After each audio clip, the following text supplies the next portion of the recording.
Hotep, everybody. How's everybody doing? Hey, this is Michael Imhotep, founder of the African History Network, host of the African History Network show. I'm a talk show host, researcher, lecturer, writer, and historian. And we are on live here with a panel of beautiful, brilliant sisters. And we're going to have a good discussion that needs to be had.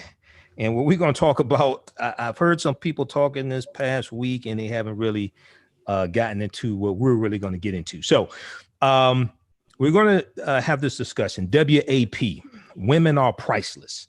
Okay, this is the Women Are Priceless episode of the African History Network show. This is a discussion with African-American women about analyzing the WAP song from rapper Cardi B featuring Megan Thee Stallion.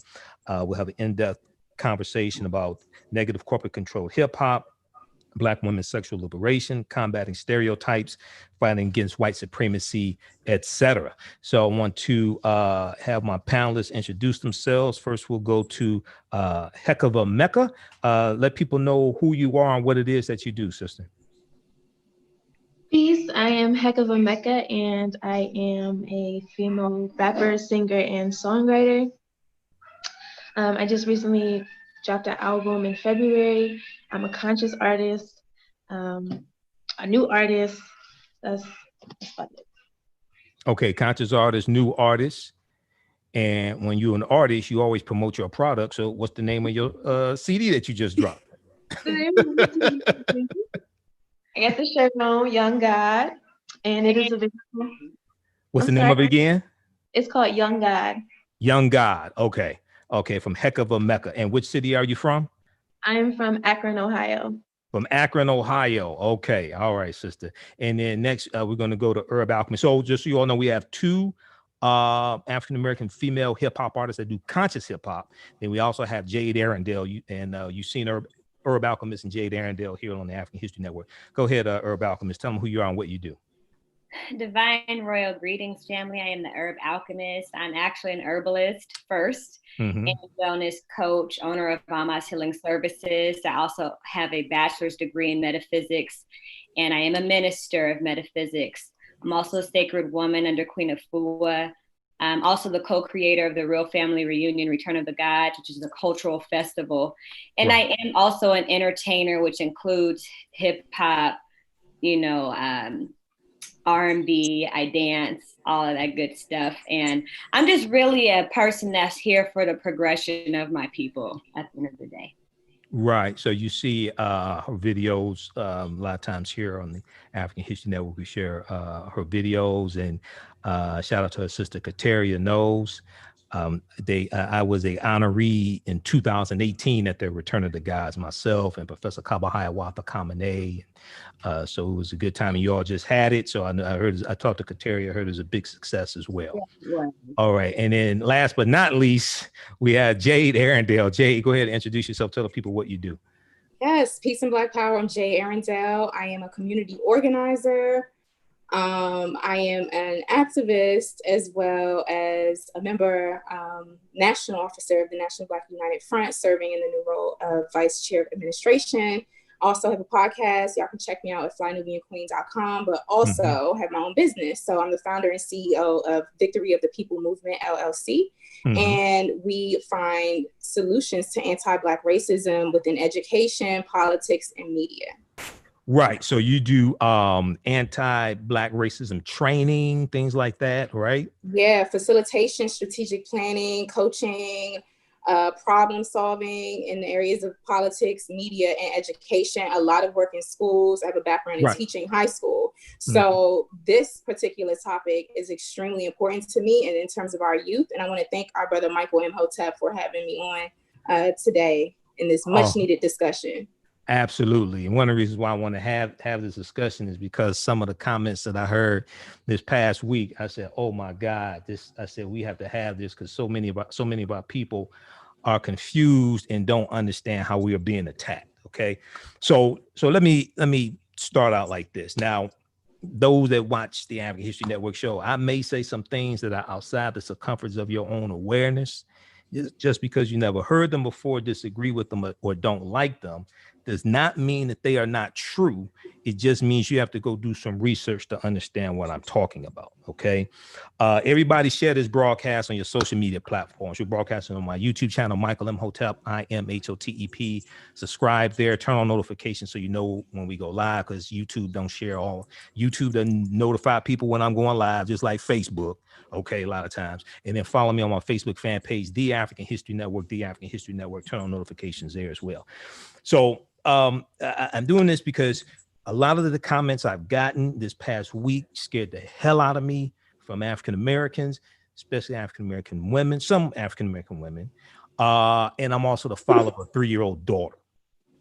So I worry about the world that my daughter is growing up in and how I can contribute to it to make it better. And coming from an African tradition, these are all of our children also. So it's not just individually, but these are all of our children. Okay. So Cardi B's video WAP, which means wet AP, I feel uncomfortable using vulgar language in front of women that I'm not in front of women. Let me leave it like that. Was released on Friday, August 7th, 2020. To a social media and internet frenzy. The video features Megan Thee Stallion, and you've seen me post before about this. I've talked about this before. A stallion is a male horse that has not been castrated. That's a whole nother conversation, but I'm just saying. And it has been viewed. It was viewed 26 million times in one day on Cardi B's YouTube channel. About 47 million times by the second day, 60 million times in total over the weekend. I just checked today. Today is Thursday, August 13th. It's been viewed 88 million times just on her YouTube channel alone. Okay.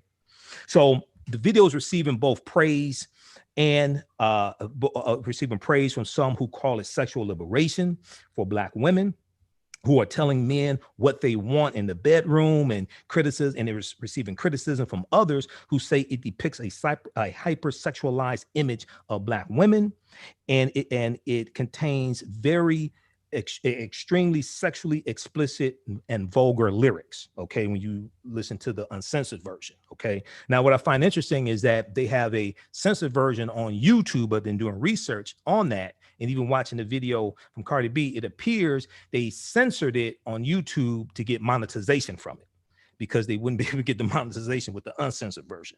Okay, which means they censored it not because of children and things like this, is because of money, it appears. All right. So the song samples Frank Ski's Whores in This House, which was problematic when it came out and is being recycled. And this forms the bass line that you hear repeatedly through the song. Now, a lot of people are focusing on WAP up here and them repeatedly saying WAP, but the bass line is there's some whores in this house. There's some whores in this house. So this is why I titled this discussion, there are no whores in this house, because our women are not whores. That's part of it. Okay. Now, with the video, it features cameos by hip-hop artists and celebrities, Normani, Rosalia, Kylie Jenner, hip-hop artist Mulatto, that has another song that's problematic called Moo-Wop, Sukihana, and Ruby Rose. And the release of this video basically broke the internet. The song also debuted at #1 on US Spotify, #6 on global Spotify, with 2.34 million and 3.75 million streams, and #1 on US Apple Music. Now, I did a Facebook post when it came out. I saw this article from thegrio.com. Name of this article from thegrio.com is Cardi B, Megan Thee Stallion Cause Internet Frenzy with Release of WAP. Okay, this is from August 7th, 2020. And this is what I said in my post, right? And let me say this from the beginning. I am not trying to attack Cardi B and Megan Thee Stallion. This is much bigger than them. This is dealing with negative corporate controlled hip hop and messages that white corporations finance and use us to promote. Okay. But I said, why is thought culture and stripper music being targeted to African Americans, especially girls? African American girls. The hypersexualization of African Americans goes back to slavery, when orchestrated sexual assault took place to produce children for slave masters to enrich them. Now, originally, we looked at that as rape, but I did research on a sister named Professor Stephanie E. Jones Rogers. She had a book that came out earlier, I think it was last year, because I did a video about it. The name of her book was called They Were Her Property. They Were Her Property. She's a historian. She teaches history in California at one of the universities. And They Were Her Property deals with how researching records, census data, etc., from 1850 to 1860, almost 40% of the slaves in this country were owned by white women, which is different than the narrative that we have been told, where most of the slaves were owned by basically white men, and white women didn't own many slaves. Okay. And she talked about orchestrated sexual assault and how when you had they wanted not just more slave children, they will orchestrate the man and woman get together. Okay. And both of them are being victims of sexual assault, not just the woman, but also to be a wet nurse for a white woman's baby. When a white woman's pregnant, she would possibly organize orchestrated sexual assault so that a black woman would get pregnant about the same time, so she could be a wet nurse to the white woman's baby. So I said, who is really understanding this context? I said, who is really making money off of this sexual exploitation of African-American women today, as well as African-American men? Because so I'm not saying that men can do these explicit lyrics and stuff like that and women can't. I'm saying all of this is wrong. And we have to understand that and fight against that. Okay. So with that, well, I'm going to get responses from the sisters. Let's start with Hecava Mecca first, and then we'll go to Herb Alkhemyst and Jade Arendelle. So Hecava, what was your response and the feedback you got, things like this, to the video and the lyrics, etc.? Well, me personally, when I seen it, I couldn't even finish watching the video. Like, Mm-hmm. I had to turn it off because it was disgusting. And people will say, well, you're being judgmental by saying that. But it's like, don't nobody want to see that. I mean, I don't want to see that. Mm-hmm. And listening to it, it's just. And that's your son in the background, just so people know. Yep, go ahead. Because I have a child and I'm pregnant right now. Mm-hmm. And I don't have daughters. But Mm-hmm. I don't want my son growing up in this type of world. I don't want my son being exposed to this type of thing, because I want my son to have respect for women. Right. I want him to look at women as just something, And a lot of the things that I seen was women saying that it represents the divine feminine. You can't say that something is divine and it's disrespectful to yourself. It's degrading, it's demeaning, and it's disrespectful, but you're saying it's divine. Divine means that it's sacred. And if it's sacred, that means that it's holy. And if it's holy, that means that not everybody should have access to it. And Right. Femininity does not mean sexuality. Femininity is really the soft nature of a woman. It's the innocence. It's the humility and modesty that comes with a woman. It really has nothing to do with her sexuality. So we're putting these words together, trying to make sense of what really doesn't make sense, because we're trying to justify what we see. Right. Yeah. And let me just say this very quickly also. I've done in the past, I've been doing radio 10 years. So in the past, I've interviewed everybody from Professor Griff, a Public Enemy, to Brother Jay of the X-Clan, Wise Intelligence of the Poor Righteous Teachers, Speech from Arrested Development. We've dealt with conscious hip hop, what happened to it. I've done shows where I deal with Lil Wayne when he talked about Beat It Up Like Emmett Till. Rick Ross when he had a song talking about slipping a date rape drug into a woman's drink, all different things like that. So I've dealt with female artists and lyrics. I dealt with male artists and lyrics. Okay, so I just want people to understand that this is the first time seeing me. Herb Alkhemyst. Okay, So go ahead, because this is you deal with women's reproductive. You're a women's reproductive health expert as well. Go ahead and take it away, Herb Alchemist. I know you want to get in on this. Please. Yeah. So when I first saw it, I was just very disappointed. Simply because I know Cardi has been quiet for some time, and so she had been speaking a lot of things, you know, pertaining to just social consciousness. And so I felt that the quietness was coming from her, you know, seeing that she may need to go into a different direction with the music. And so I was actually shocked when the song came out. While I did appreciate the fact that sisters are working together when it comes to music and not so much fighting against each other, but attempting to form some sort of sisterhood, I was absolutely appalled. And if I can share my own testimony, go ahead. I was that girl who was influenced by rappers and saying that, you know, stripping is the way to go and these different things. And so I did actually, in college, I thought stripping would be the ideal way for me to make some side money, you know, to pay my bills. And I experienced the pain and the remembrance of my ancestors in that time when I would get butt naked in front of these Caucasian men throwing money at me and me just showing them and sharing my body just for the simple fact that they had money after a week of being in the strip club. Because, you know, they don't allow, if you're 18, you can't be in the clubs where they sell liquor. So that means that you have to get fully nude, right? Right. And so that's very traumatizing for a young girl. And after a week of dancing, I couldn't look in the mirror any longer. I couldn't look in the mirror because I didn't recognize myself. I had so many spirits attached to me. And I just didn't really know who I was at that point, you know? And so I had quit after a week. But I just got caught up in different things.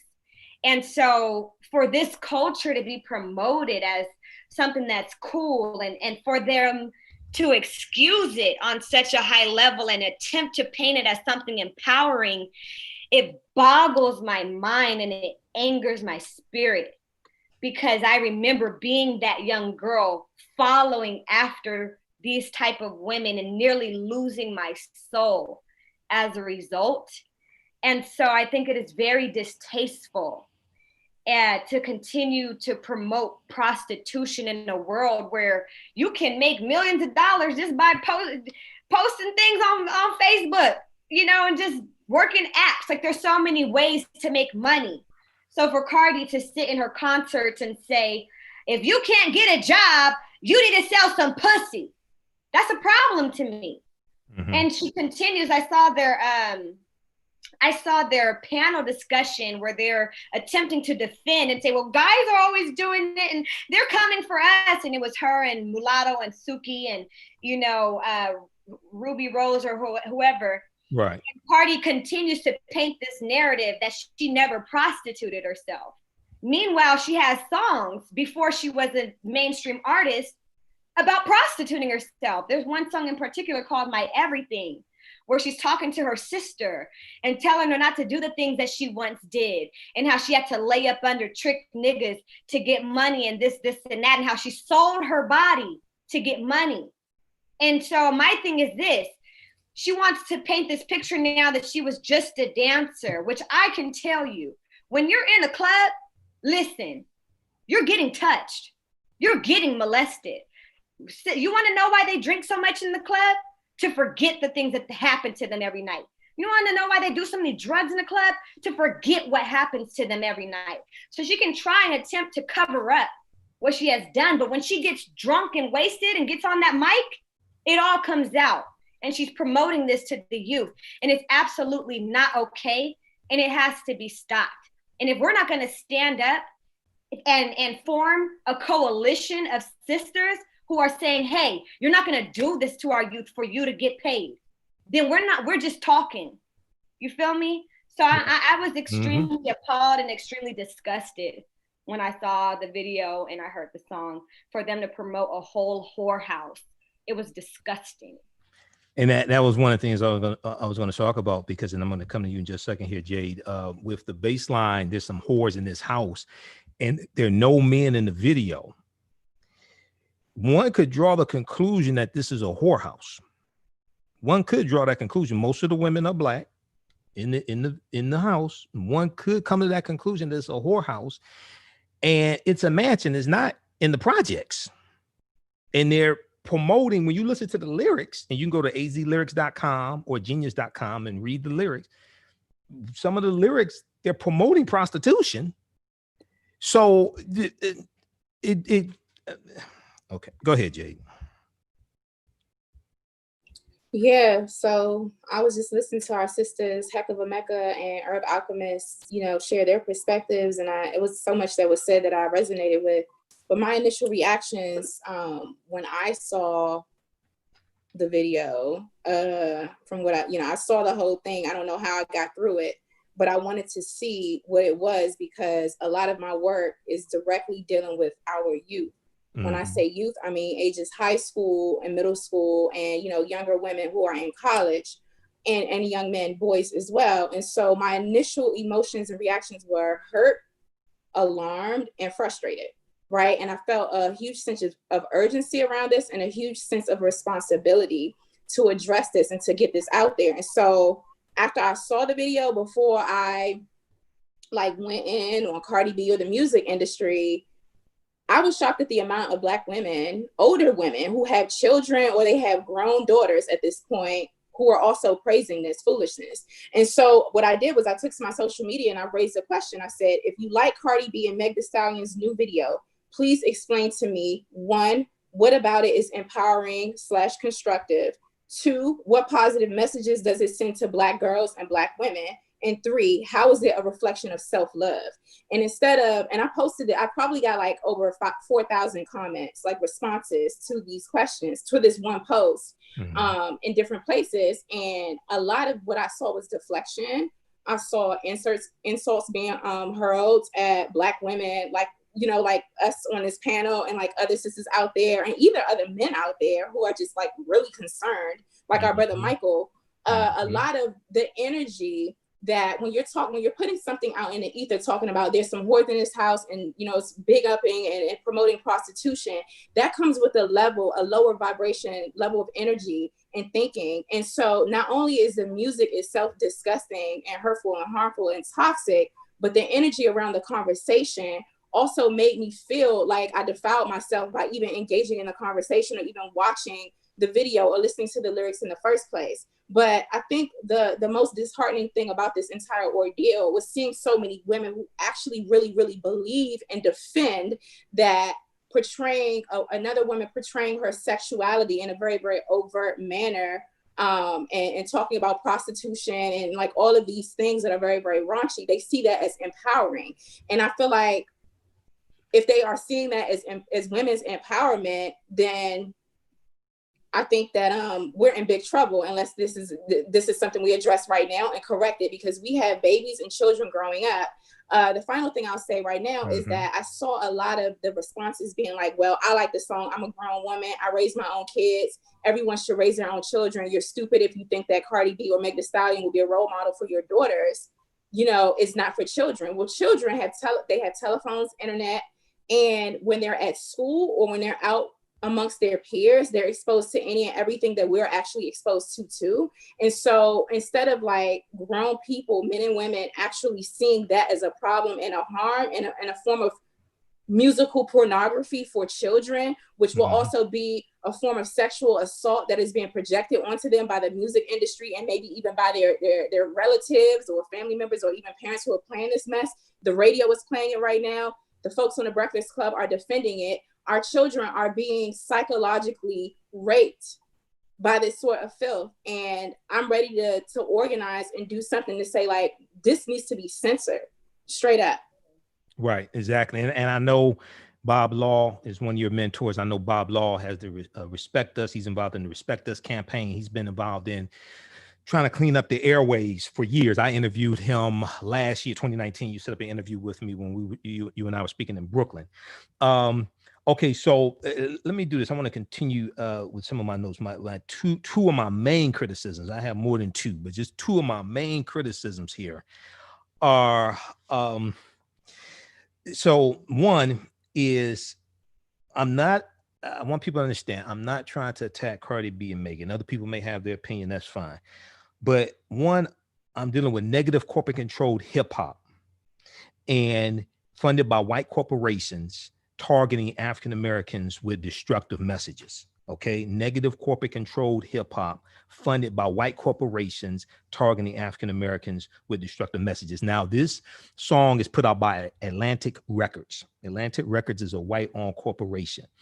Here you have Atlantic Records financing and marketing a music video and a song that promotes, we could say promiscuity, but has lyrics promoting prostitution, things like this in it, very vulgar, sexually explicit lyrics, okay? They're using two Black women to push this out to millions of people. They're using social media, everything. They're doing interviews, etc. And then there's a book that's the work of art that displays artwork surrounding this video as well. So here you have messaging financed by a white corporation. And when we look at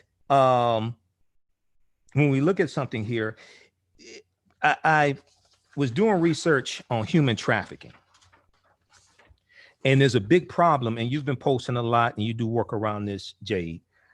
Black women, Black girls being put into human trafficking, forced into prostitution. Essence.com has this article from, this is from 2019, Essence Special Report, Sex Trafficking in the Black Community.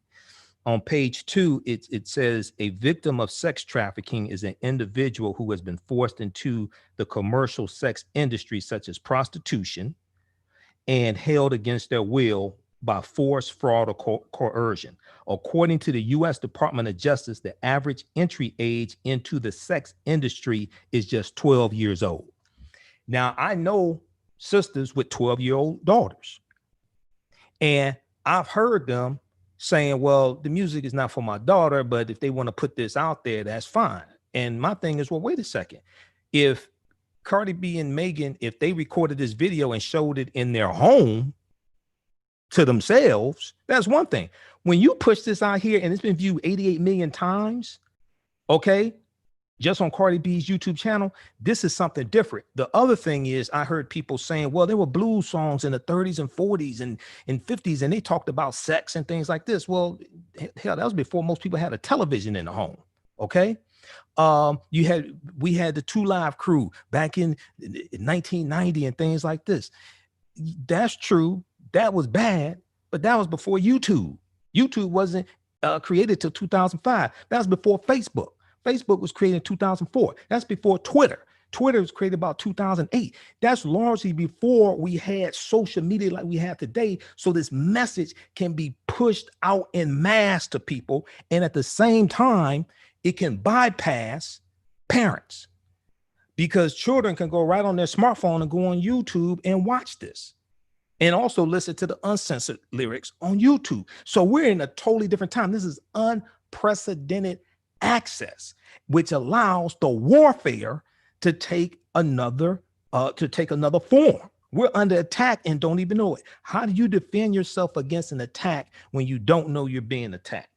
Let me get your comments on this. Let's go to Hecava, Mecca, and then we'll go to Alkhemyst and then Jade. Hecava?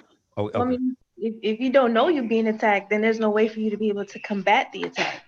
I mean, Black people have been at war for a very, very, very, very, very, very long time. Mm-hmm. And we don't even know that we are at war, not just in the music industry, but through the food, through the air, through all, these different aspects of life, we are at war.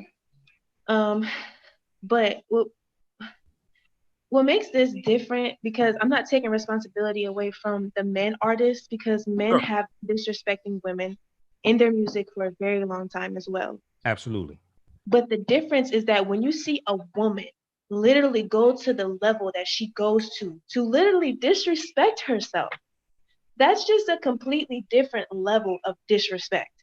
Because if you don't respect you, you can't expect somebody else to respect you.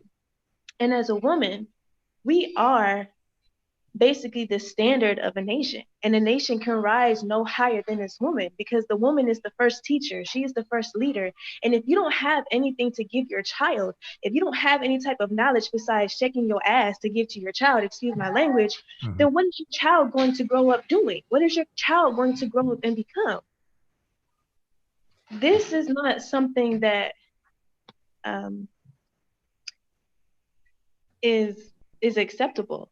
And like the sister said, there's women who are saying, well, you're dumb to think that Cardi and Meg Thee Stallion is to be a role model, but they're all automatically given that responsibility because of the platform that they have.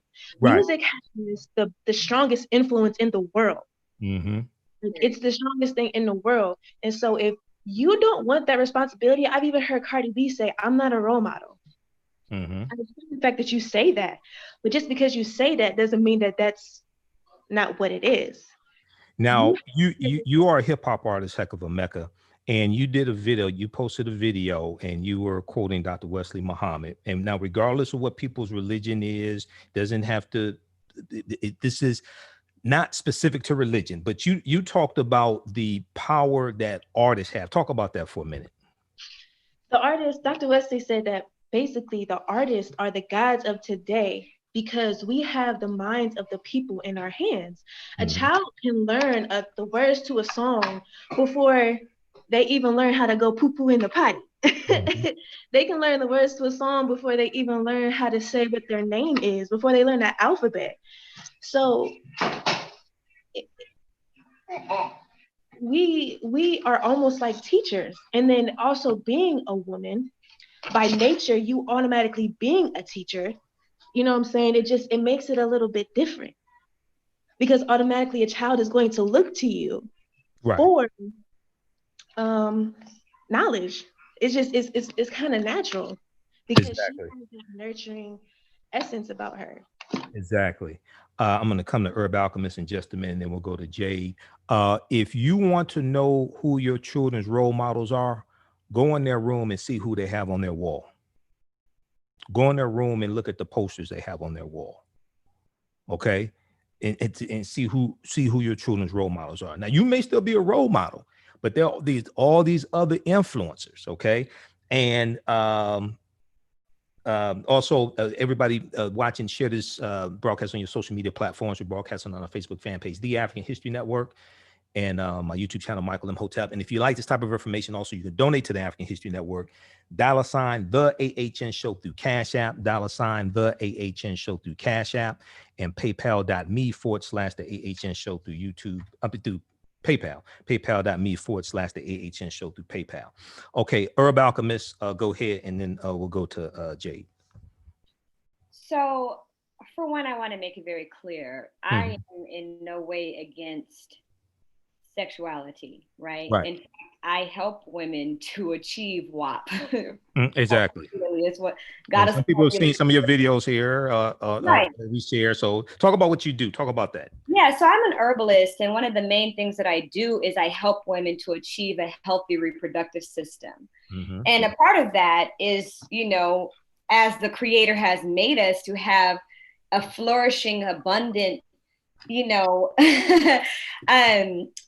body that is able to experience bliss and pleasure on levels unknown. Like, I help women to tap into that treasure, right? And men, but in particular women. And so I don't want to come off as if I'm against sexuality, but there is a such thing as perversion. And one thing that I teach our people is, you know, to return to the sacredness of sexuality. And so what we're dealing with right now in hip hop is absolutely not the goddess energy. What we're dealing with is the succubus energy, which is the actual opposite of the goddess. It's a demon woman who steals and robs energy from men with her sexual energy. She's a vampire.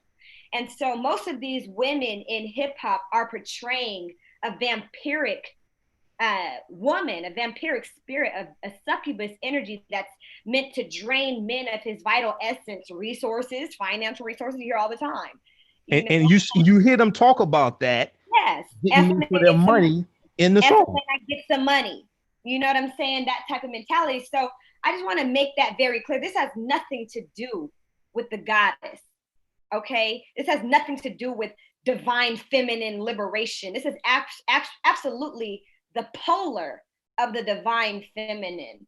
And I myself, even within my music, I'm not going to stray away from talking about sexuality, but there's a way that you can do it and still make it palatable, still make it tasteful. And so one thing I also want to mention in regards to the actual war, for one, I've been wanting to be a musician since I was 7 years old. I share birthdays with Missy Elliott, and she was actually my inspiration when I was 7 to become a musician. I didn't start to actually make music officially until a few years ago when I was 28 years old. And the reason why I did is because everything I do, I move off of the Most High. I come from a long line of prophets and healers. My father's a minister. Mm-hmm. And so the Most High had told me, hey, Herb, I know that you've been putting the healing for a long time into this medicine, but now I needed to start making medicine music because it travels further and it can reach more people.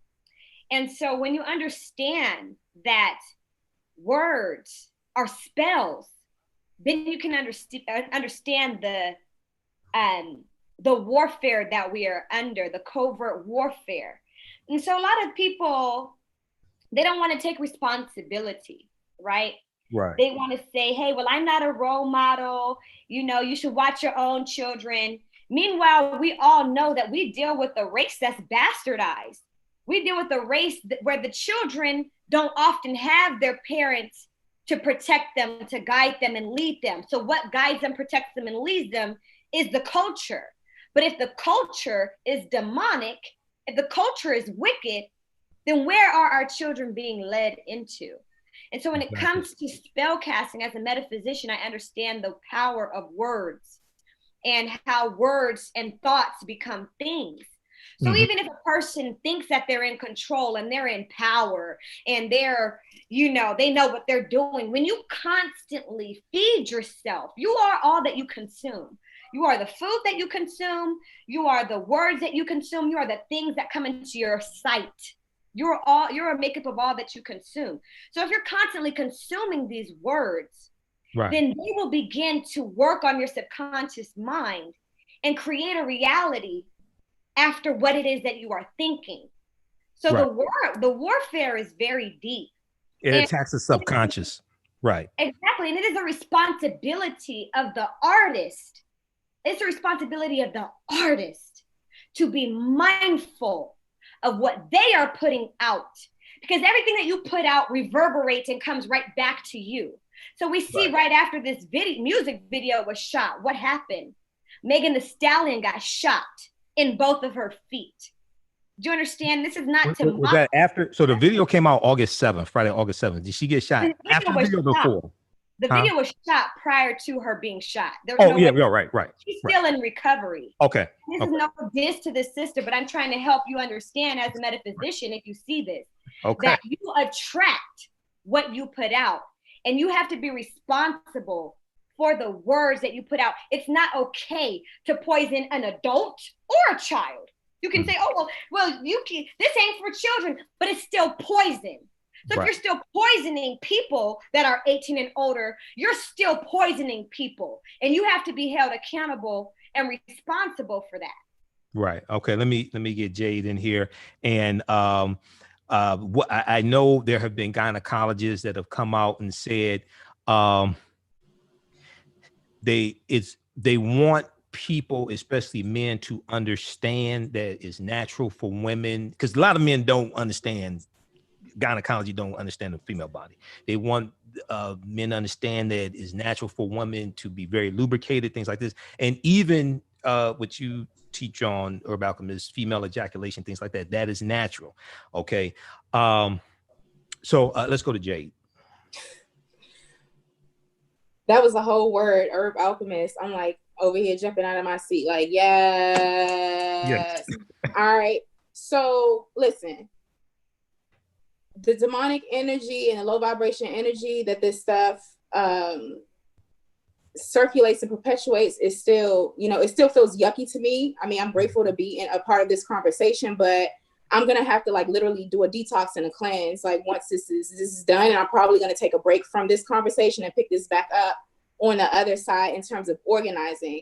Now I'm a defender of the culture and a defender of children, right? And so I have to like continue to stress how these sorts of messages, they definitely set the stage for making Black girls and Black women unsafe and targets of sexual abuse, physical abuse, emotional abuse, exploitation, kidnapping, human trafficking, organ harvesting, and all of that stuff. So that can't be lost. Like, I think a lot of folks, like when the conversations I'm seeing on social media are focusing on the very, very micro level. Like, I like this song. It makes me feel good. This makes me feel empowered. Oh, well. And it's like a whole thing, but they're not looking at the larger picture of it. So I really appreciating the conversation so far, because we're touching on this from different angles and seeing how they're interrelated. Now, Mr. Neely Fuller teaches us that, and this is the United Independent Compensatory Code System concept, a compensatory counter-racist code, right? That anti-Black racism and white supremacy functions in all areas of people activity. And there are 9 areas: economics, education, entertainment, labor, law, politics, religion, sex, and war or counter-war. And that's exactly what we have going on here. And like looking at how the conversation about sex and sexuality with women has been weaponized to further an anti-Black racist and white supremacist agenda. And it's also, responsible for causing a gender divide, but also harm is being done to Black women and Black girls, and even to Black men. We talk about like rape, molestation, and all those other disgusting things that I named, but all of this plays a part of it. Unfortunately, what the entertainment industry is doing, or media is doing, to weaponize these messages is that they're putting them out there. They're seeping into our subconscious, like Hecava Mecca said, and it's desensitizing people to the harms of this stuff. So I have to think about that. It's normalizing it, yes, and normalizing it, for sure. And the final thing that I want to say that I keep revisiting, because I am a student of Dr. Joy DeGruy. I'm in my second course with her, and we talk about post-traumatic slave syndrome. I hope people get this book. I refer to it all the time. Right. Like the harm that was done to us on plantations through sex and all of the some of the things that were mentioned earlier have seeped into our epigenetics, right, in our genetic memory. Right. And I'm not going to use like the argument that like, so what, like Black people have made, filthy music per se, and blues and all of these other things. But we have to look at the sexual trauma that was done to us that has never healed, but has been exploited for other people to profit off of and gain. The next thing is that when the video came out, I went to go look up who was responsible for the imagery. Who were the directors? Who were the producers? Right. And I would tell you that about 80 or 90% of them were not people of African descent. These were men of another persuasion in Hollywood that are out here exploiting these women. And then we got people like, Suki Hana, who was glorifying this sort of prostitution lifestyle and say, you better tax these NIGGAs, you better tax them. If you're going to have sex with them, you better get something out of it in return. Right. Which is prostitution culture. But come to find out, her manager is like another one of those white folk, in Hollywood, a man who's exploiting her as well. And so we have to look at all sides of this and see how the divine feminine image of the Black woman and Black girls are being put at risk of being unsafe and harmed. And that has to stop. Exactly. That's why I wanted to have this conversation, because I got a lot of comments from the initial post I did on Facebook. And then I did a second one because women were telling me, some Black women were telling me the video was sexually empowering. It was sexually liberating for Black women. I had one tell me that not only was it sexually liberating for Black women, she was basically saying it's all right for women that have sex with men for money and things like that. I unfriended her ass, but that's something else. I was like, look, the tween, but this past week I've probably friended at least 30 people. I don't have time for that. And I have over 1,000 people waiting for me to accept their friend request. So I really don't care, man. I do not have time for this type of nonsense. Let me give a few comments. Number one, I was looking for my copy of Post-Traumatic Slave Syndrome. I can't find it. Dr. Joy DeGruy, but Dr. Joy DeGruy talks about cognitive dissonance in the book. And when cognitive dissonance, she talks about how you relabel a people to justify the mistreatment of the people. Okay. You put negative pejorative terms on people to justify you dehumanizing them, justify you mistreating them, because that absolves yourself of any guilt. All right. So in the video, they're also using the N-word and calling men the N-word. Now, people that know me, watch my show, I don't call our women the B-word. I don't call our women the H-word. I don't call them thoughts. I don't call them hood rats. I don't do that. I also don't call our people the N-word, because I'm a historian. I understand what happens when you relabel people and you put negative pejorative terms on people. You do that to justify dehumanizing them. Okay, so I don't use those type of words to describe our people. So we have to understand that. You talked about epigenetics. Dr. Joy DeGruy talks about epigenetics. Epigenetics deals with a field of study that deals with how trauma and the effects of trauma can be passed on to future generations. And it deals with altering your DNA. It alters the FKBP5 portion of your DNA and causes elevated stress hormonal levels. So Dr. Rachel Yehuda has done research on Jewish Holocaust survivors and their children, the children who did not live through the Holocaust. Okay, they were born afterwards, and in future generations. And she's seen how they have an altered DNA because of that trauma. And Dr. Joy DeGruy says, well, the same thing exists for us, for the trauma we've been through, the intergenerational trauma. Okay, so research epigenetics, epigenetics, epigenetics, I think epigenetics. Okay, and then you talked about you talked about Nellie Fuller. I did not know Nellie Fuller, but I knew Dr. Frances Cress Welsing, and I interviewed Dr. Welsing 3 times. Okay, and Dr. Welsing spoke out on this and taught us to understand white supremacy as a system. Okay, a system of white supremacy and racism is what we're doing.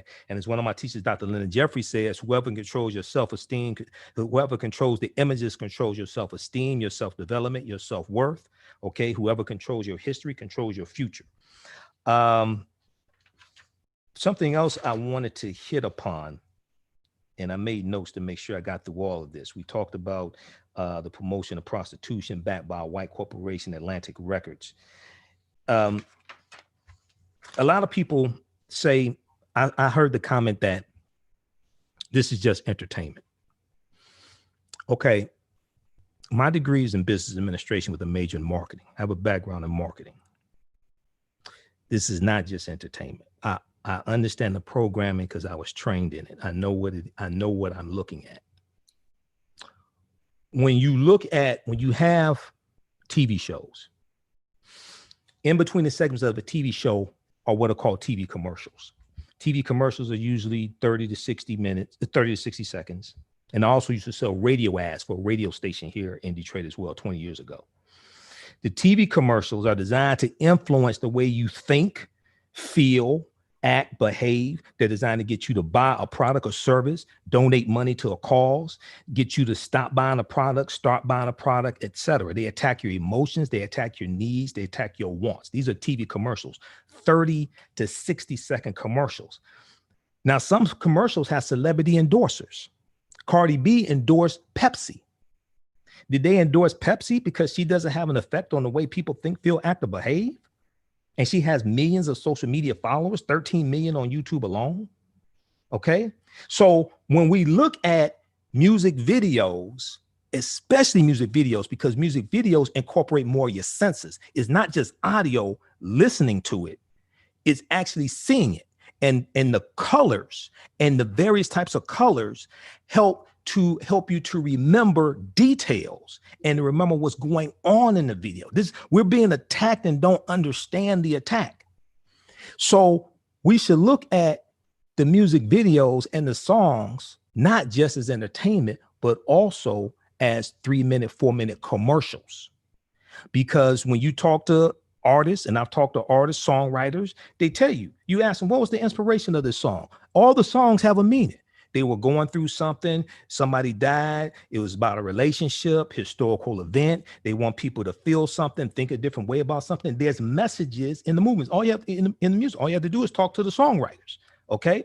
So when we watch the music videos, especially, we have to look at these as 3-minute, 4-minute commercials that are designed to affect the way we think, feel, act, and behave. And then also, coming from a marketing background, in commercials, they also have something called product placement. Product placement means a company paid money to have their product placed into a music video, a brand name, could be Ciroc Vodka, okay? Now, because Diddy had a stake in it, they may not have paid, but it could be something else. And they're promoting this. It's paid promotion because they know this influences people's spending patterns, their buying behavior. All right. So we're under this attack and don't understand this. So, and lastly, what I wanted to talk about, adultification bias. Are you all familiar with adultification bias in Black girls? Jade, Hecava, Brittany, or about? Yes. Okay. I want people to read this article from Huffington Post because I've been following this. This is from June 27, 2017. Black girls are viewed as less innocent than white girls starting at age 5. Black girls are viewed as less innocent than white girls starting at age 5. This deals with adultification bias. There was a study called Girlhood Interrupted, the erasure of Black girls' childhood. Girlhood Interrupted, the erasure of Black girls' childhood. This came from Georgetown University's Law Center on Poverty and Inequity and Inequality. And this study shows that society's perception of Black girls leads to their adultification.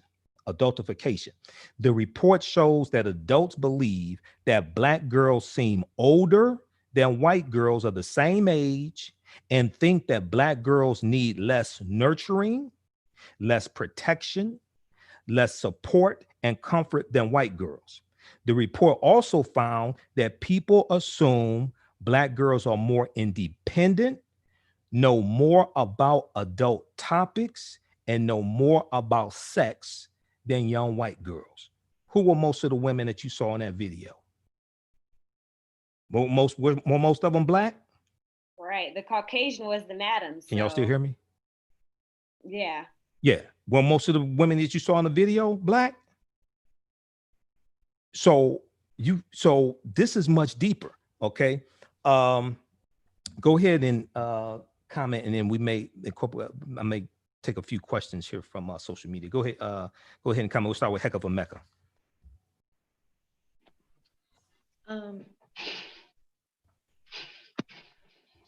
Well, when you break down the word entertainment, you have 3 different words that you can come up with. You have enter, you have tain, and you have ment.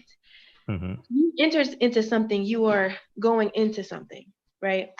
The tain is the foil part of a mirror that is used for the reflection.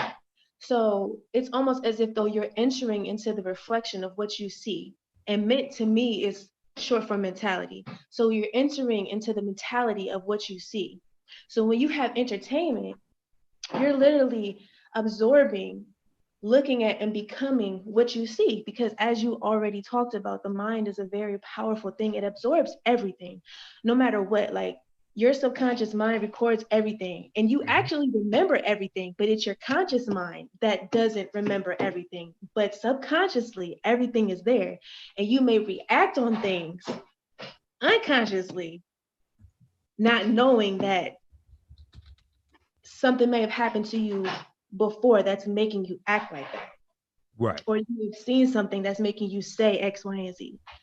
And so the whole epigenetics thing, where trauma is passed down through the genes, where does the baby come from? The baby comes from the woman. The baby is born from the woman. And the teaching starts before the baby's actually outside of the womb. It starts in the womb, because the child's brain is a blank canvas. So what that mother sees, what that mother hears, what that mother is influenced by, what that mother is scared of, it all impresses onto the mind of the child.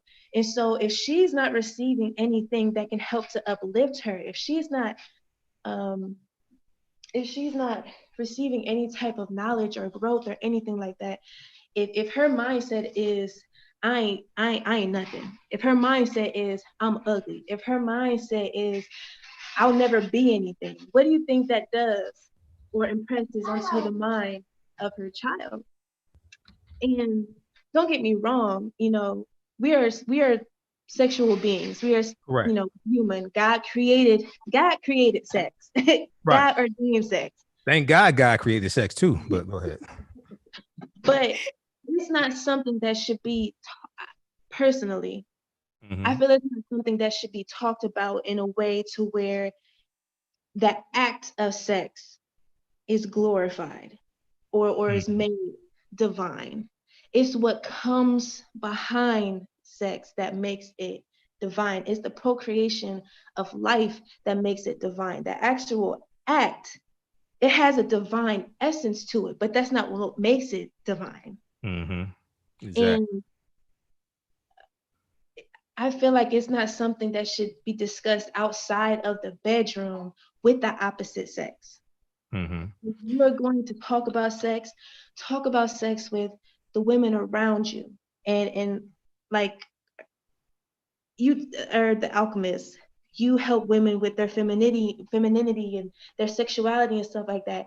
And we need that, but it's not something that men need to know until they make us theirs, until they make us their woman.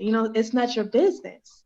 This is between me, myself, and my God. And until you make me yours, you shouldn't have access to me like that, because my womb is sacred. My womb is special. My womb creates life. Right. And just the hypersexual image that is portrayed of Black women, like Sister Jade said, it makes rape culture real. It makes it easy. It makes us a target, because it's almost like we make ourselves a target because we fall victim to the influence. And it's partly not our fault because of the people who are in control. It's the people who are in control, but it is our fault because we fall for it. And we continue to do it without seeing a change. You don't see any type of progression by doing what we do, yet we continue to do it. That's considered insanity. Right. What I want to do, I'm going to come to Herb Alkhemyst in just a minute, because I know she helps women with this. When I think it was last year, when all this was going on with R. Kelly, I shared this article from WXYZ.com, Channel 7 here in Detroit. They picked up this story from their Cleveland affiliate. Name of this article, Surviving R. Kelly Sheds Light on Bigger Issue. Black women raped at higher rates, but report less. Black women raped at higher rates, but report less. And in this article, I'm going to post this link here on Facebook and YouTube. They talked about a study that showed that about 60% of African-American girls are sexually abused by the time they turn 18. Now, I saw another study that said it's about 40%. Still, either one is bad. Okay. And also only 1 in 15 Black women actually report the abuse, okay, according to the report. So this is something on a whole nother level, okay? And when I watched Surviving R. Kelly, it was hard for me to watch that.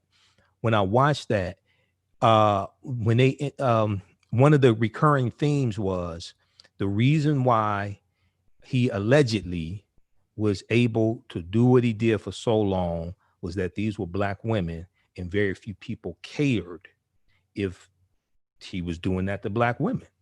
Okay, allegedly. Because I talked about this back last year. I said, hypothetically, if he or another Black man with money was outside of a predominantly white high school talking to 15, 16-year-old white girls, how long you think that'll go on? You know, so, okay, we're going to post this link. Herb Alkhemyst, go ahead, and then we'll go to Jade. Well, just touching on the whole children aspect for one. Mm-hmm. And see, I'm not here to judge anybody. Sure. But to really, one lesson my sister Kateria taught me and us at the Real Family Reunion. And that's your blood sister. Yeah, Kateria. Yes, was the difference between acceptance and love. Mm-hmm. So me accepting these sisters would be like, oh, well, they doing what they do. We freedom of speech. You can say what you want to say. Right. But me loving these sisters is saying, sis, nah, can't do this. You got babies. We got babies. We got to be better for them. We got to protect them. And so I say that because Cardi has a young daughter. So one day that daughter's gonna grow older. Suki has multiple children. One day these children are gonna grow older. And sometimes we don't realize things until we see the reflection of them in our children. So when Cardi is on interviews and they ask, what are you proud of yourself for? And she says, sucking dick. When your baby grows up and she's like, Mom, oh my God, I love sucking dick. That's when it will ring a bell. You understand? And I know I'm being vulgar and I'm talking, I'm not, spelling words out, but I just want it to be, God, I want to keep it 100. Go ahead. And so it's so vital that as mothers, we show our daughters a better way than what we were shown. Because we want our future to be better than our past. Our ancestors don't want us to go through what they've gone through. And I can attest, and I do believe that a lot of these statistics are fact, because too many women that I know have been sexually assaulted, myself included. So if we have a whole culture that supports sexual lewdness to such a degree, how can we expect to be protected? And you have this whole, Amber Rose doing the whole hoe walks and all this stuff. And they're like, it doesn't matter if I'm dressed this way. That doesn't mean you have permission to touch me. And that's very true. And I'm not saying that we all need to walk around and be nuns and walk around like Muslims with the full burqa and all these things. But at the same time, if we have young children, like one of the sisters, she's a hip hop artist. She put up a video. Her name is Nilam. She's a Muslim artist. She put up a video and she's like, shaking her head and saying, this is me walking past some young girls talking about the back of their throat while they do a TikTok video. See, sometimes these children don't even know what they're talking about. Right. You're just mimicking what they're hearing. So again, we have to take some sort of accountability for what it is that we are putting out there. And so I've taken it upon myself to be an advocate for women's health. I for one, I could have really gone deep into that other world of, exotic dance. I remember when I was in the 5th grade, I was a straight A student. But when the teacher asked me, I had a 4.0, you know, when the teacher comes and asks me, well, what do you want to be when you get older? I said, I wanted to be an exotic dancer, you know? And so I'm a direct example of how certain music and certain imagery can influence the mind of a youth by the grace of the Most High and by the grace of my parents' leadership. I was able to find my track despite the distractions and get on path. But I know that I have an obligation with everything that I've gone through and everything that I survived to show my sisters. Like, I've dated the gangsters. You feel me? I've been in that world, so deep in that world that I have an understanding. So you can't tell me what it is and what it ain't. I know from experience that it ain't cool. I know from experience that our minds are impressionable as children. And when they paint something to being cool culturally, that is so easy for a young girl to gravitate towards it. So I have a responsibility, for one, to teach our sisters and our brothers, because I talk to men a lot about valuing themselves, valuing their bodies, not allowing women, these vampiric succubus women, to, you know, utilize their energy and utilize their phallus, you know, for their own gain, to learn how to respect themselves. And it's something that I know that I have to continue to do.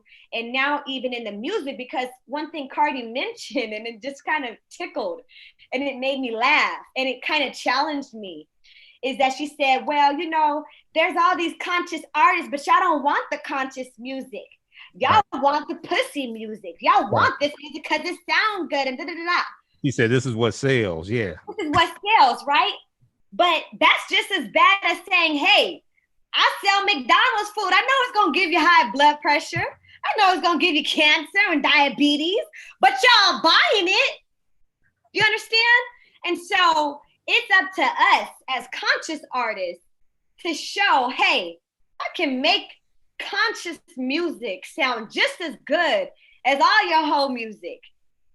So I'm challenging my sisters too. And I think sometimes when it comes to women and consciousness, we have this thing because we want to be so far away from what's being presented, the status quo. We want to be like, nah, you can't put me in that box, that we forget our sensual nature. We forget our divine feminine nature, and we take on a very masculine energy and a very asexual energy. And one of my OGs, the original goddess, Soleil, yep.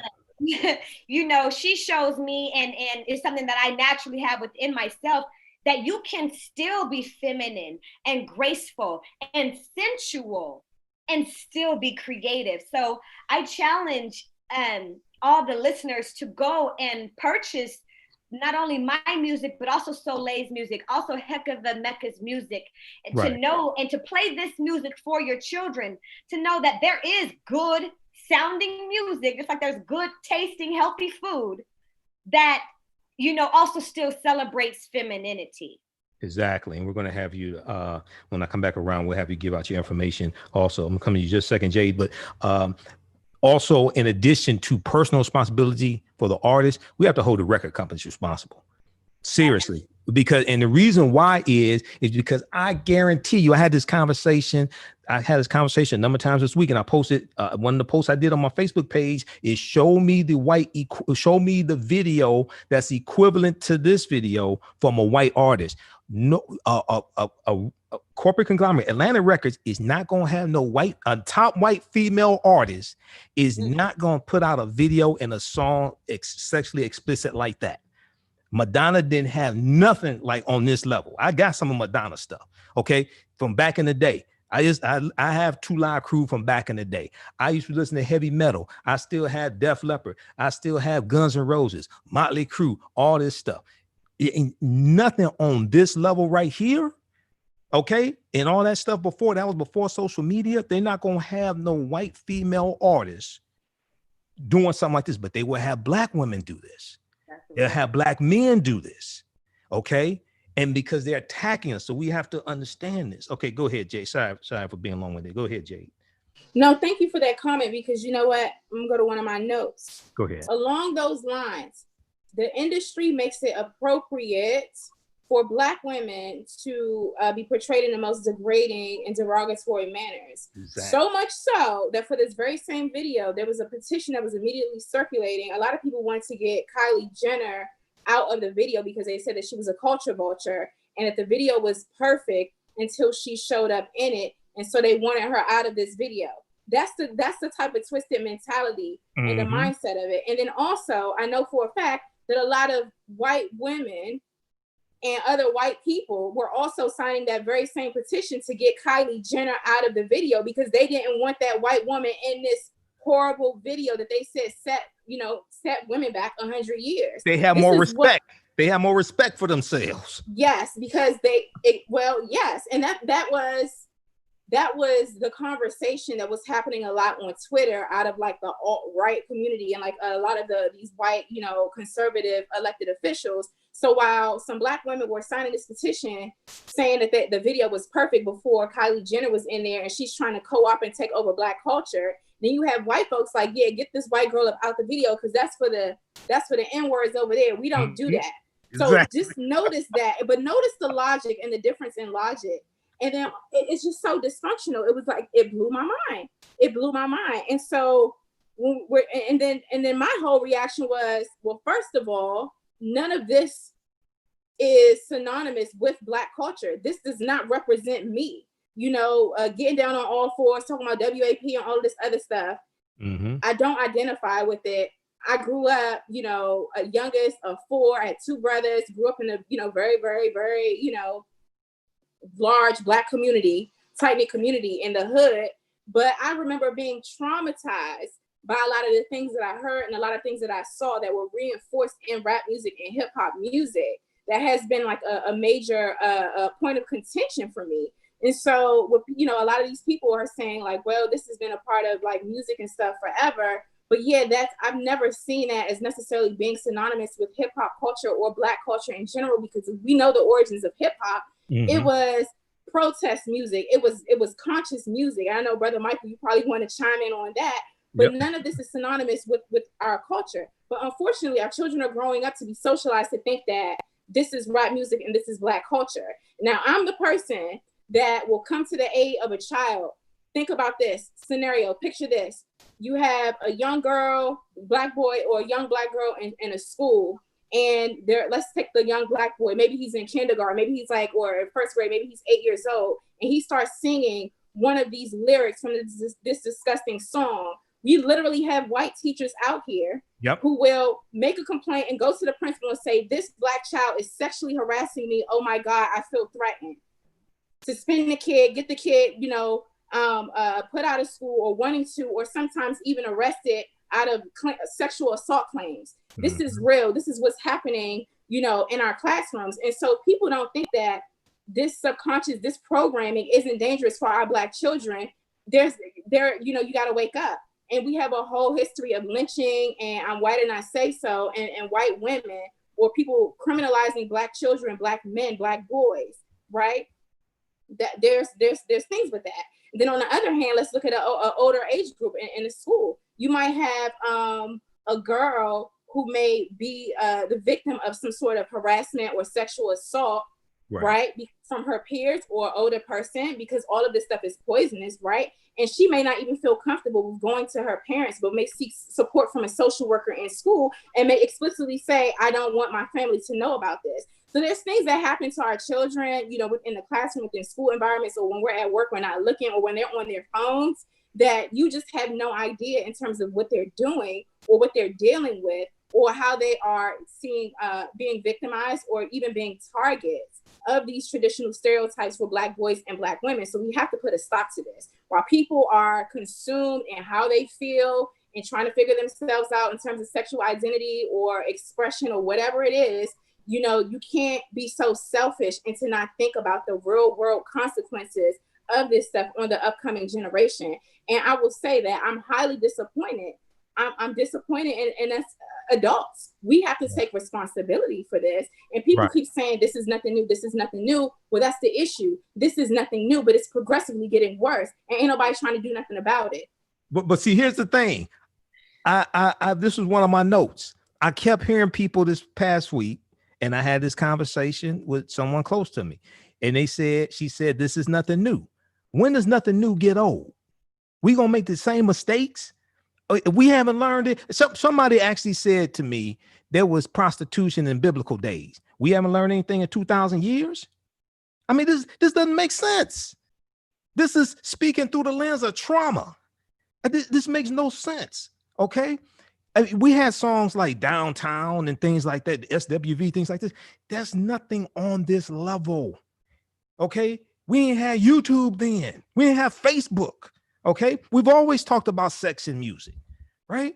You could talk about it covertly. It could be a little more explicit. This is something on a whole nother level right here. You mentioned conscious hip hop. Okay. There are 5 elements of hip hop. I asked this question early this week. A lot of people don't know this history. See, I remember when Rapper's Delight came out in 79. I remember when The Message came out, Grandmaster Flash and the Furious Five. You know, I remember Public Enemy when they came out and Run DMC, things like this. There are 5 elements of hip hop. Okay, 5. So usually people talk about 4 elements and then talk about the 5th one, or they talk about 5 elements. You have MCing or rapping. You have DJing, breakdancing, graffiti. The 5th element is knowledge. The 5th element of hip hop is knowledge. This whole thing here, see, some people call it shit hop. I'm serious. They say this ain't hip hop. See, hip hop was a whole culture, right?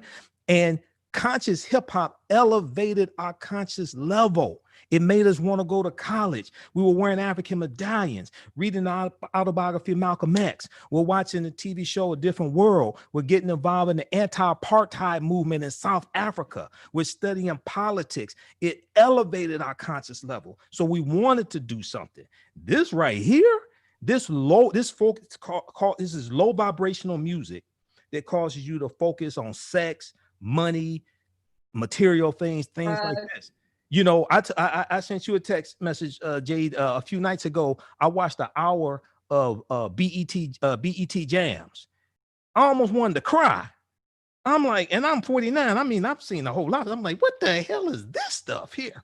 You know, so this weaponry is on a whole nother level. All right. So I want to come back around. Hecava, let people know how they can purchase your music and what do we do? What are the solutions? What do we do? And how are you helping bring about the type of world that we want to see and correct this nonsense? So we'll start with Hecava Mecca. Well, you can find my music on hecavamecca.com. That's HECAVAMECCA.com. Okay, give it one more time. Say it one more time. HECAVAMECCA.com. Okay, and you just dropped your CD, right? Yeah, I just dropped it in February. Okay, what's the name of it? Young God. Okay, and how much is it? The CD, the hard copy is $10 plus shipping is $13, and there's a digital download as well for $7. So everybody, look, $7. You can support this sister. Her music is dope. $7. You need to go to hecavamecca.com. Okay, tell them Michael Imhotep sent you. Go ahead. For me, I've always, well, not always, because I used to be in the world. Like Sister Alkhemyst said, I was in the world, you know what I'm saying? I was making worldly music. I was, doing X, Y, and Z. And once I began to grow in consciousness and knowledge, I said, I don't want to be an entertainer. I want to be a role model. And so that is my goal, is to be a role model. And really all I can do is work on myself and try to make myself into a better human being to where I can be a role model for young girls to look up to. And not just young girls, but also older women, because it's a lot of older women who have no guidance. You know what I'm saying? They're still looking for somebody to help evolve them into a better version of themselves. Mm-hmm. And so that's really all I can do, is work on me and really try to make myself into somebody I would want to look up to, somebody I want my son, a version of a woman I want my son to be with, and just try to be a image of light and a being of light for the people, and be an instrument for God in giving his word and teaching the people. Because like Sis said, we have a huge responsibility, and we're going to be held responsible. At the end of the day, we are held responsible with what we do because of the influence that we have. If you know that children are watching, then why are you even putting the content out, period? Mm-hmm. Why are you putting it out, period? So that's what I can do. Okay. All right, good. Let's go to Herb Alkhemyst. Let people know how they can find you, how they can support you. Go ahead. And then what do we do? How do we correct this? Right. So I'll start off with the correction. For one, us as a people, we have to stop being willing to step on each other's heads for us to get ahead. We have to stop being willing to be pawns for the elite, for the Illuminati, for the opposites, for our own benefit. We have to care enough about our people to present something new. And Busy Bone had stated there was a meeting years ago that dismantled all of the positiveness in hip hop. So we have to be unwilling to take these deals and these contracts for the blood of our own people. And I want to leave with this. I actually made a song called Death of Prostitution Rap, which I shot the music video for last year. And in the last verse, I say, talking about the youth, what the girls looking up to. They trust you, check your every move, they love you. But you on the track talking about drugs and pussy. Now they on the track popping pills and selling pussy. This is a death of prostitution rap. Bitches and hoes get clapped. Goddesses and queens is back. Jack move of the airway, so it's quiet when the song plays. Got them contemplating about changing their ways. Draped up in all your diamonds, glitz, gold. Slave to the money, but what's the cost of your soul? And I say that also because Sukiyana, there's a video on YouTube where she's going in for about 10 minutes crying her eyes out about how she sold her soul and that she does not own any part of herself and that she just wants to go to school, that she just wants to learn, that she just wants to be with her people, that she don't want any of this, but she can't get out because of the contracts that she signed. Mm-hmm. So I'm talking to all the up and coming artists who think that becoming a musician by getting signed, that is the way. I'm telling you right now, it's not the way. That system is not designed for the progression of our people. It's designed for slaves. It's designed for people that can be mind controlled. And so the sisters that are portraying this and the brothers that are portraying this, a lot of them know these things. Mm-hmm. But they're willing to sell us out for their own financial gain. So for us to get out of this, it's going to take us no longer being willing to sacrifice our people for our own financial gain. So you can check out my music videos at Herb Alkhemyst Music on YouTube. You can purchase and stream my music on Tidal, Spotify, iTunes, Apple Music. Spell Herb Alkhemyst for the people. Spell it for them. It's right here on the screen, and also spelled HERBALKHEMYST. I also have a website, Herb Alkhemyst, ALKHEMYST.com, where you can also purchase my music. I also have a song coming out very soon with Soleil, Serpentine, and it's about the two goddesses, Wadjet and Nekbet from Kemet. You can actually check that out on her album, Encoded. What's her website? Because I'm posting this here. What's Soleil's website? Her website is iamsoleil.com. Okay, SOLE, Soleil. And shout out to Professor Griff also. Yes, and Professor Griff produced the record. That's one of my OGs. We just honored him. Yeah. Shout out to Professor Griff as well. iamsoleil.com. And then also give Ciroc the MC, Ciroc the MC's website. How can people purchase her music also? I don't, but I'm sure if you look up this, on So Rock the MC. Okay. All right. And then let's go to Jay. Jay, what do we do? How do we fight against this? I know Bob Law has been fighting against this. He's one of the people, and a lot of people say, "Oh, this has been going on. Nobody's been doing anything about it." No, look, you had C. Dolores Tucker back in the '90s fighting against gangster rap. You had Reverend Calvin Butts. You had Bob Law. You had Najee Ali, Reverend Al Sharpton at one point. So there've been a number of people who've been fighting against this. Okay, we just don't have a whole collective effort. But go ahead, Jade. Yes, thank you. Thank you for having me on. It's a pleasure.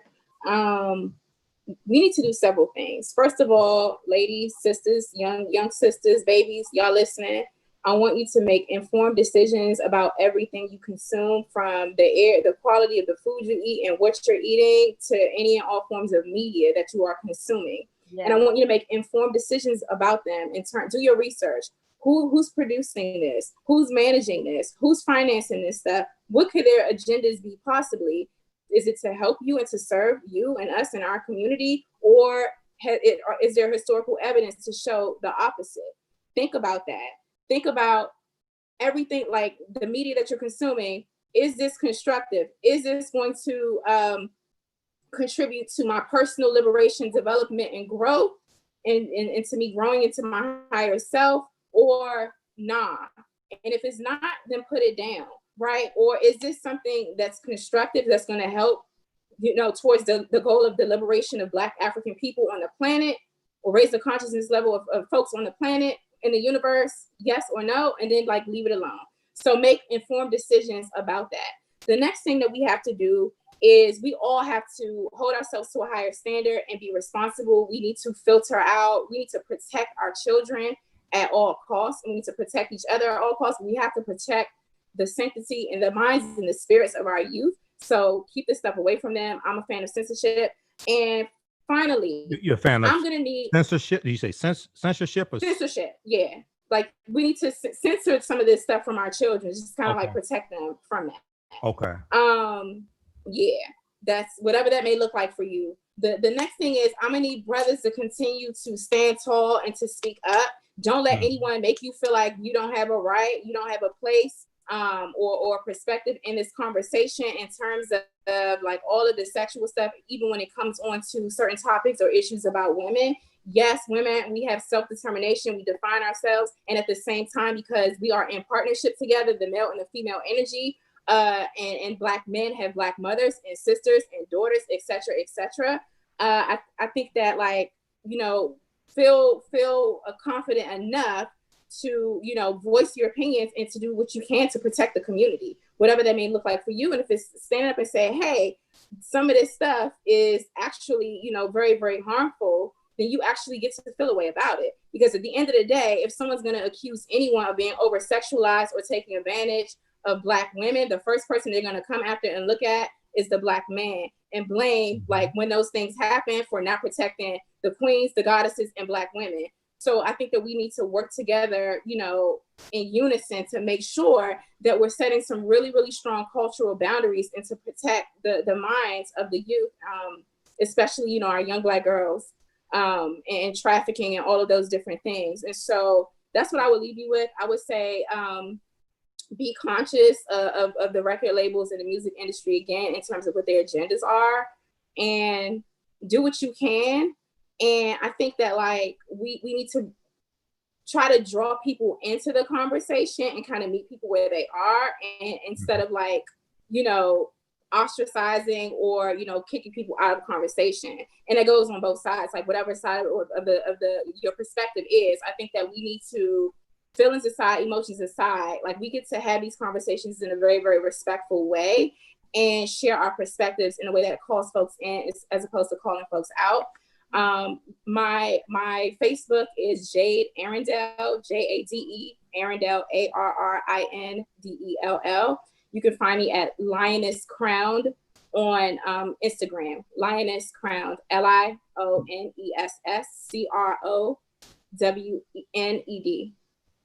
Thank you. Oh, and also, I have a show on weekdays at 12 p.m. Eastern Time at flynubianqueentv.com. That's flynubianqueentv.com. So that's on the YouTube page. Now, I know you, Reese, you were just on Bob Law's radio show.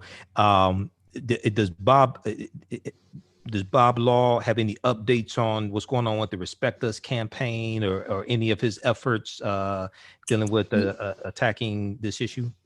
So I'm going to talk to him specifically about that. He called me yesterday and he booked me for his Saturday show. So we're going to talk about the election and politics coming up this Saturday, but I will definitely reach out to him and give you a follow-up. I definitely want to set y'all back up to do another interview, but that campaign that he hasn't stopped. Unfortunately, he was doing a show called Bob Law from the Street. So we would go to different neighborhoods and broadcast on WBAI radio from different, places within New York City and hit on a variety of topics, but the censorship being one of them. So that hasn't stopped at all. We just need more people to get involved and to get mobilized around this issue in terms of like holding the record companies accountable for the degrading images of Black people in music.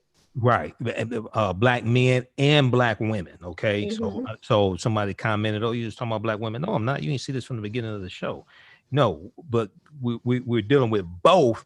But the inflection point was WAP from Cardi B and Megan Thee Stallion. Okay. But we're talking about the dehumanizing, degrading images of both men and women. Okay. And all of that has to stop. Yeah, you could talk about sex. We talked about sex in the 60s, 70s, 80s. It wasn't nothing like this. It was, in the music, it's on a whole nother level. I want people to check out this article from AtlantaBlackStar.com. I saw this article, came out July 3rd, 2019.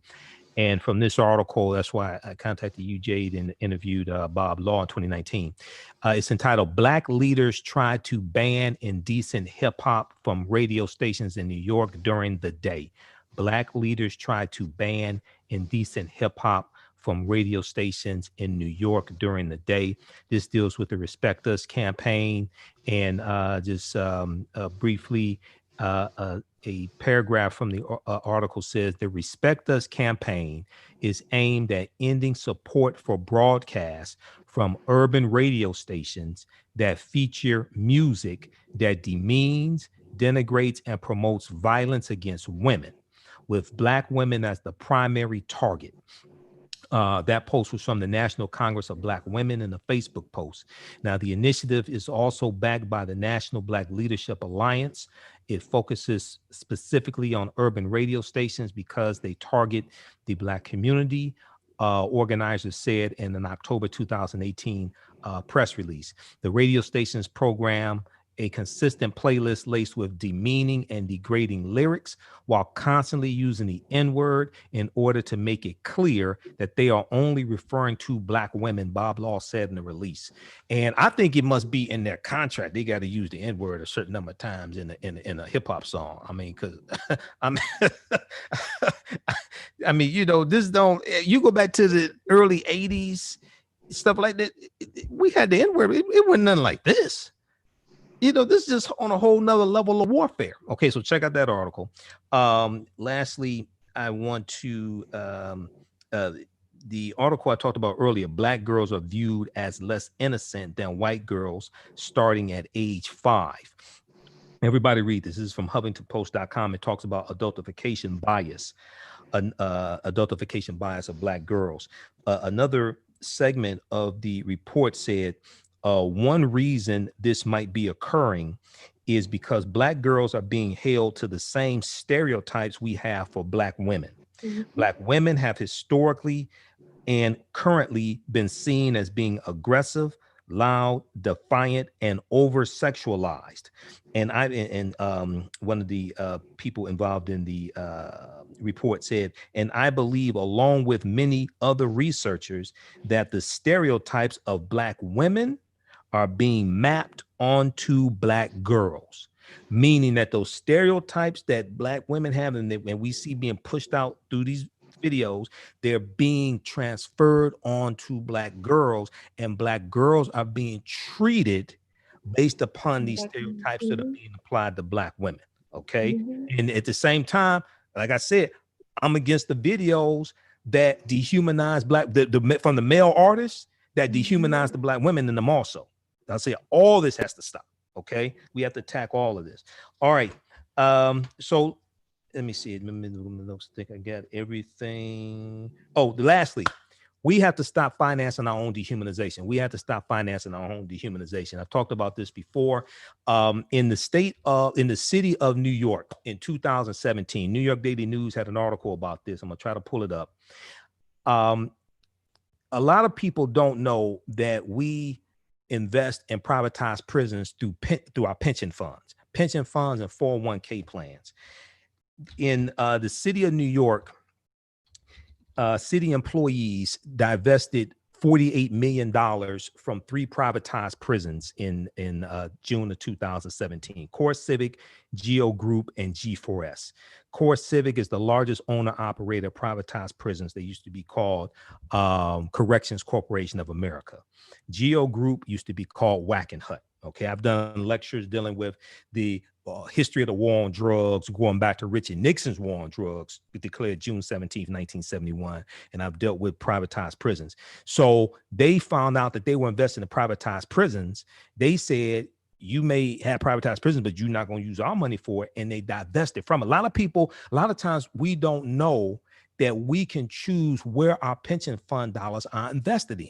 A lot of times we are invested in corporations that put out negative corporate control hip hop, and we don't know it. We're financing our own dehumanization. So you can, if you have a pension fund or 401k plan, contact your benefits manager and find out where's your money invested. Groups of employees can get together. Go read what they did. They divested their money. Okay. So this is real.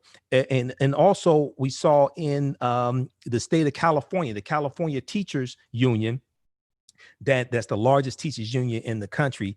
They found out that after the Sandy Hook shooting in 2012, they found out that some of their pension fund dollars were invested in the gun manufacturer that made the AR-15 assault rifle used in the Sandy Hook shooting. They didn't know they were invested in gun manufacturers. They divested. They found out they were invested in a total of 3 gun manufacturers, and they divested their pension fund dollars from that. Okay, so we have to understand, we have to redistribute the pain through economic withdrawal. And our pension funds oftentimes are financed. Pension funds on 401k plans are oftentimes financing our own dehumanization. Okay, so these are things we have weapons that we have to attack mentally, and we have to fight back economically, redistribute the pain economically, as well as Dr. King said in his last speech, April 3rd, 1968. This ain't a history lesson, so I'm trying to keep this short. Okay, but yeah, Dr. King left a blueprint. And he said we have to always anchor our external direct action with the power of economic withdrawal. He said that this is one of the things missing from this whole Black Lives Matter thing. They ain't talking about we need to have targeted, sustained economic withdrawal, okay, to target corporations. This is what he's talking about. So people go on YouTube, listen to I've Been to the Mountaintop. It's about 43 minutes. They only show you the last 2 minutes on the television where he talks about getting to the mountaintop, where he talks about economic empowerment and boycotting white-owned businesses, Coca-Cola and Hart's Bread and Wonder Bread and Siltest Milk, and investing in black banks and black insurance companies. That's in the same speech. They don't show you that on the television. Okay, that's Dr. King, the revolutionary Dr. King. All right, so we want to thank our panelists, Hecava, Mecca, Alkhemyst, Jade Arendelle. I'm Michael Imhotep, founder of the African History Network, host of the African History Network show. And be sure to listen to the African History Network show Sundays, 9 p.m. to 11 p.m. Eastern Standard Time. We broadcast here on our Facebook fan page, the African History Network, my YouTube channel, Michael Imhotep. I also do radio here in Detroit on 9:10 a.m. the Superstation WFDF. I'm a radio show host here in Detroit. So my show is on Sundays, 9 p.m. to 11 p.m. Eastern Standard Time. Visit my website, AfricanHistoryNetwork.com, AfricanHistoryNetwork.com. You listen to over 1,000 audio podcasts of my broadcasts. My DVD lectures are there, digital downloads. And you can donate to the African History Network, $, the AHN show through Cash App, $, the AHN show through Cash App, and through PayPal, paypal.me/the AHN show, paypal.me/the AHN show. That helps us to finance what we're doing, keep broadcasting the African History Network show, help support the African History Network. All right. So sisters, thank you so much for taking time out of your busy schedule. Coming on tonight. Okay. I followed both of you, so follow me back on Yes, IG. will do. Let's build further on how to actually solve this issue. You know, I thank you, Michael, so much for allowing me to be a part of this. Oh, no problem. No problem. Yes, all thanks. right. And I'm going to bring both of y'all onto my show. So Yeah. get ready. Alkhemyst and Hecava Mecca. Yep. Thanks, Brother Michael. Okay, guys, we're going to get out of here. Hey, remember, at the African History Network, we focus on educating, empowering, and inspiring people of African descent throughout the diaspora and around the world, because right knowledge corrects wrong behavior. What you do for yourself, what you do to yourself, and what you allow other people to do to you and get away with is based upon what you think about yourself. Right knowledge corrects wrong behavior is not over till we win. Wakanda forever. We'll talk to you next time. Peace. Peace.